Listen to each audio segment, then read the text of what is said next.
Salut à tous, bon bah aujourd'hui on fait un petit documentaire, on reprend un peu les chasse-cam, mais on les reprend pas n'importe où.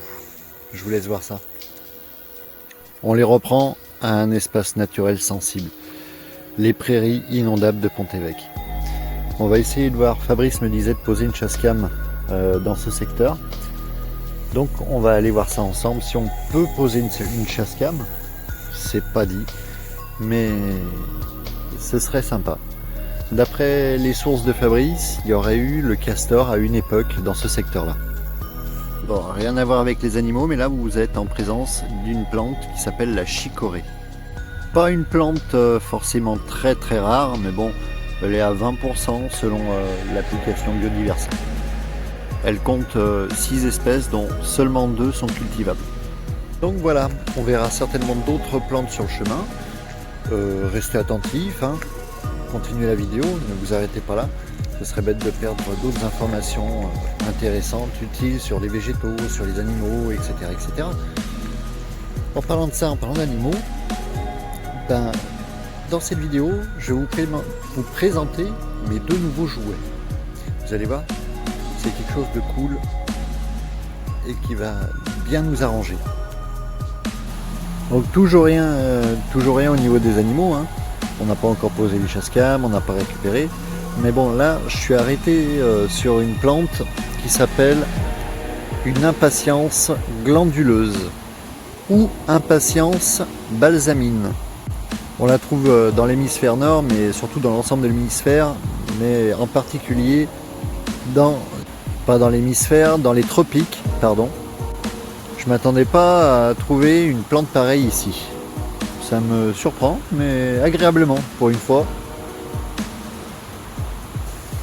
Bon, on avance un peu vers le coin que Fabrice me disait. Vous entendez un peu la rivière qui tourne autour, qui est juste derrière moi. On va voir un peu comment on va procéder pour placer cette caméra de chasse et où la placer, parce que l'endroit est quand même assez vaste, mais d'un autre côté bien civilisé, donc ça me semble un tout petit peu compliqué. Il y a énormément de petites plages, je sais pas si on peut appeler ça des petites plages, comme juste derrière moi, mais est-ce que c'est suffisant pour trouver quelque chose, récupérer de belles images, trouver des traces pour Fabrice, de Fabrice Permasauvage, du castor? J'ai de gros doutes, mais j'avoue que les paysages, vraiment, ça se passe de commentaires. Je vous conseille ce petit chemin, je vous mettrai une map à la fin du visionnage pour que vous puissiez avoir ce petit chemin de rando. Il n'a rien d'exceptionnel, il n'est pas long, s'il fait 1 km grand maximum, c'est le bout du monde. Mais vous êtes vraiment paumé en pleine nature, et ça franchement ça vaut le coup quand on en a un peu marre de la civilisation. Venir se paumer là-dedans, ça doit être sympa.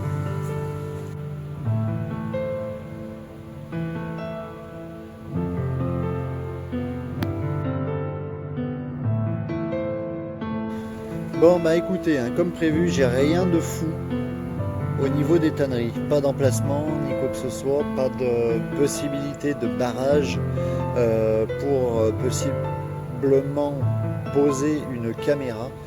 Donc je ne le ferai pas, je vais m'arrêter sur mon prochain spot. Par contre, j'ai profité de cet instant pause pour 2 petites choses.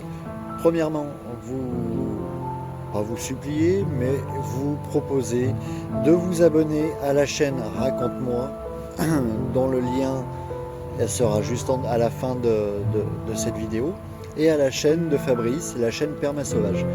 Le deuxième point, c'est que j'avais dit au tout départ que je vous présentais mes nouveaux jouets. Eh ben, c'est le moment. Voici les 2 nouvelles caméras de chasse. Et c'est pas n'importe quel type de caméra de chasse, parce que celles-ci sont munies d'un écran de contrôle comme indiqué. Donc vous le voyez, tout est visionnable maintenant directement sur place. Donc j'aurai un aperçu direct de tout ce que j'aurais pu potentiellement choper avec cette caméra. Ça va être un avantage pour vous comme pour moi. Bon, allez, on continue parce que mine de rien, j'en ai posé aucune encore. Bon, comme vous allez le voir sur la carte qui est juste après, avec les positions géographiques, on est sur une zone inondable, entre guillemets, des tanneries.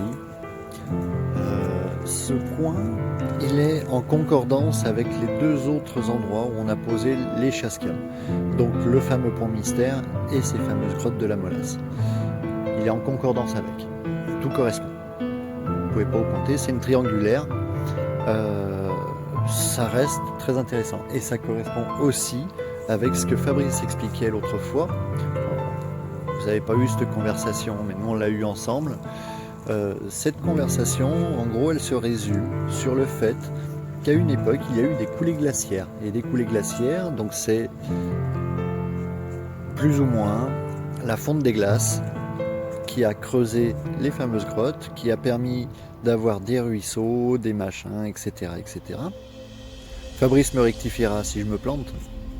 On le fera intervenir sur le rectificatif, au pire des cas. Mais qui a créé tout un espace qui est inondable par rapport à cette coulée de glace.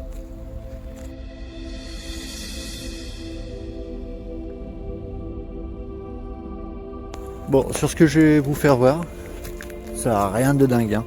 Je vous le dis franchement, enfin pour vous peut-être, mais moi ce paysage me fascine.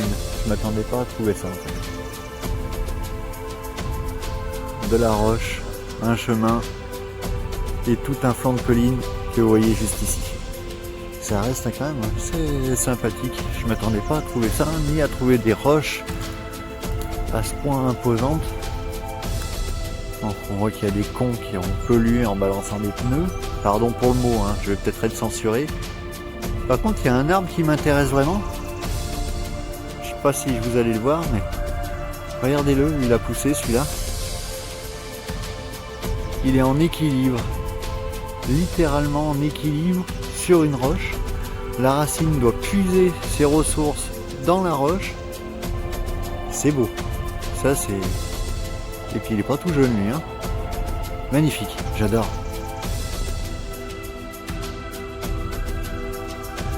Voilà, on arrive sur le premier panneau que je vois depuis le début. Donc on peut y voir une petite carte qui explique un peu les corridors biologiques, les limitations de l'érosion pour les terres agricoles, les régularisations, etc. Au niveau de la des températures, l'épuration de l'eau, je vais pas y arriver, et les abris de vie pour la faune. Mais on peut aussi y voir le nom du coin, le Ripisylve. Et aussi les petits animaux qu'on peut y voir, donc le loriot, donc la couleur, etc. On voit aussi les types d'arbres qu'on peut trouver dans le Ripisylve et un croquis schématisant le haut des berges avec le bas des berges, les niveaux d'eau et les niveaux d'eau moyens. Donc les végétaux aquatiques, les végétaux pionniers, les bois tendres et les bois durs. Ça reste intéressant comme panneau, mais je trouve qu'il n'y en aurait peut-être pas assez, il en manquerait quelques-uns pour plus d'explications, parce qu'en trouver un tous les 100 mètres, c'est quand enfin, plus de tous les 100 mètres, c'est un peu juste. Bon allez, j'ai voulu continuer un petit peu. Je peux retrouver deux points sensationnels. Donc on rebrousse chemin, on retourne jusqu'au véhicule et on va au deuxième point. Je vous reprends tout de suite. Bon allez, j'arrête mes conneries. On passe directement au second spot. Allez, à tout de suite. Bon, c'est la suite de l'aventure. On est dans un lieu que vous connaissez puisque c'est le lieu qui m'a rapporté le plus d'images d'animaux. D'ailleurs, c'était la toute première chasse-cam que je posais et qui m'a rapporté le plus d'images différentes d'animaux. Donc on est de retour sur ce lieu. Vous constatez que j'ai l'air d'un con parce que j'ai mis le chasuble parce qu'on est plus ou moins en période de chasse et que j'ai pas spécialement envie de me prendre un plomb perdu. Donc on m'avise différemment les choses. Il suffirait que ça se passe mal, déjà que c'est un tout petit peu dangereux ce que je suis en train de faire. Aller poser une chasse cam en période de chasse avec des chasseurs, etc., qui ont l'habitude de ce type de matériel, elles auraient tendance à vite disparaître, ou ils auraient vite tendance à me dire mais vous êtes complètement fada. Donc on prend pas trop de risques, je mets la chasuble, je vais placer les caméras de chasse, mais je vais pas trop m'aventurer très loin, et je vais les placer relativement proches des maisons, puisque les chasseurs ont un règlement très strict qui les oblige à chasser à partir de 150 mètres d'une habitation. Donc je risque moins en les plaçant au plus proche, entre guillemets, des habitations, mais en ayant un angle de vue qui soit assez important. On va trouver ça, on va placer les deux caméras au même endroit, presque au même endroit, avec deux angles de vue différents, parce que l'une parallèle et une dans l'autre sens. Je suis à bout de souffle et du coup mon cerveau n'est pas irrigué, donc il ne trouve pas le deuxième mot. J'avoue que ça grimpe un peu, mais que l'endroit il me plaît. Il me plairait peut-être plus de là-bas d'ailleurs. Allez, je reprends. Bon, je suis vraiment en pleine forêt, relativement calme.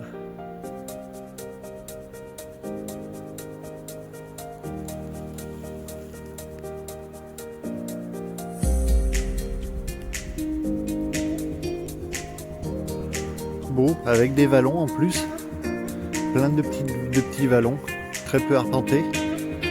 On va poser les deux bébés qui sont juste là.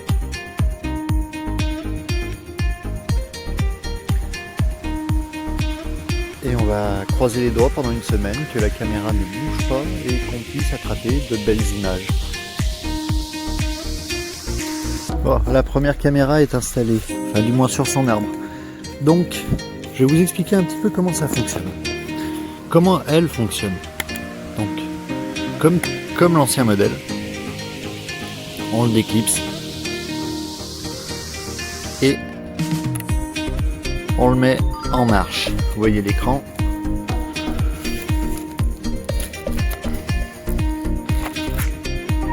Et vous voyez approximativement l'angle de vue qu'elle va couvrir. Donc maintenant il ne me reste plus qu'à, voilà, à peu près, elle arrive à choper la grotte en haut. Donc ça reste un angle de vue qui sera assez sympa. La deuxième, je pense que je la mettrai dans un angle littéralement différent. Elle sera placée à peu près sur le même arbre, mais pardon, excusez-moi, je vous fais des bêtises, mais sur cet angle-là. Donc sur le même tronc, les deux caméras, mais sur deux points de vue totalement différents.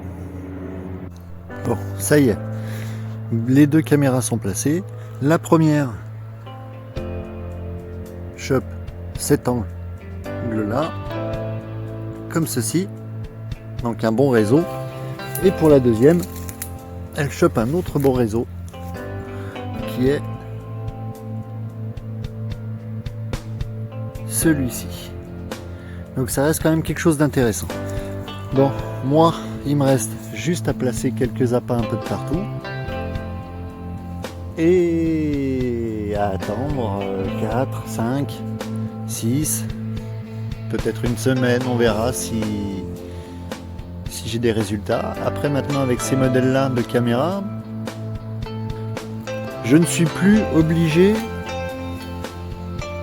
de venir relever la carte mémoire.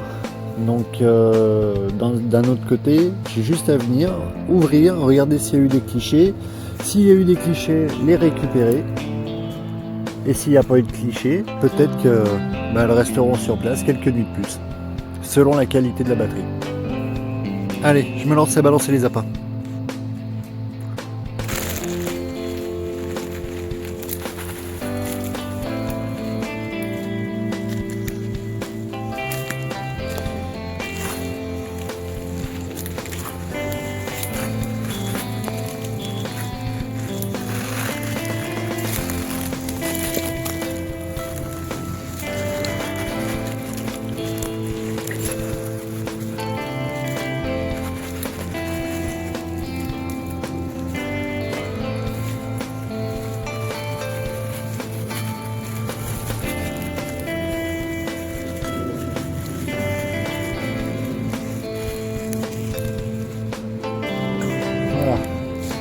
Bon, rien de bien fou.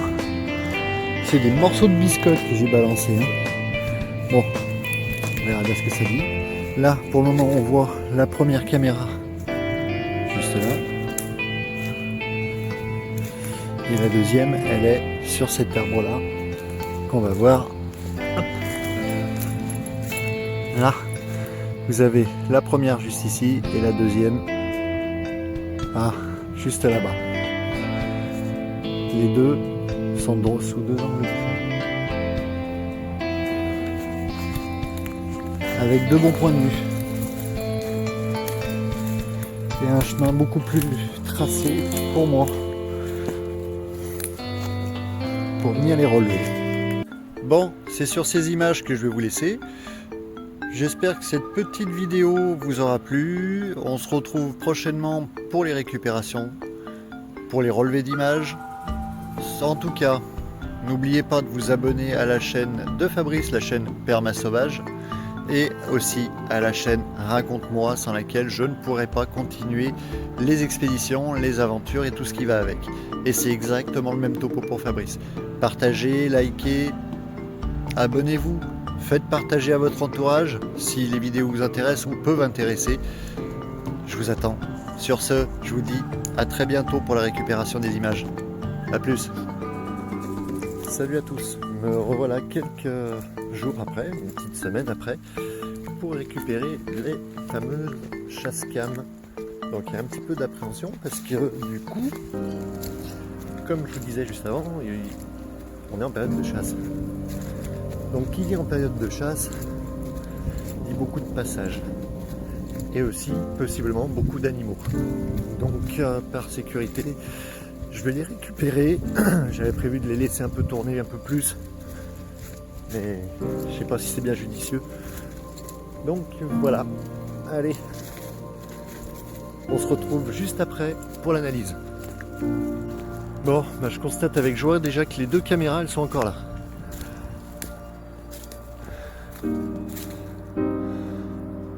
Juste là et juste là, tout va bien. Donc déjà c'est une bonne chose. Il n'y a plus tellement d'appâts non plus, donc c'est encore plus une bonne chose. Il ne reste plus qu'à analyser les images. Bon, les deux chasse-cam sont là. Maintenant, il ne reste plus qu'à tout brancher. Là j'ai vaguement regardé, il y a l'air d'y avoir des prises. Donc maintenant, on va les regarder sur grand écran.